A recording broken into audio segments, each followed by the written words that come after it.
Toy izao indray ny teny zaraina izay atolotra atsika anio.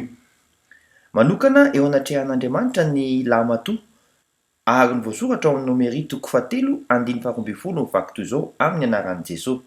Indro izao efa naka ny Levita avy tamin'ny zanak'Israely ho solon'ny lamatoa rehetra, izay voalohan-teraka eo amin'ny zanak'Israely dia ay ny Levita.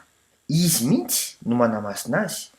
Araka ny voasoratra ao amin'ny Levitikosy toko faha 1 andiny faha 4 tapany voalohany vaky toy izao amin'ny anaran'i Jesosy hoe: fa izao ny Jehovah-Andriamanitrareo dia manamasina ny tenanareo ka dia ho masina ianareo satria masinao.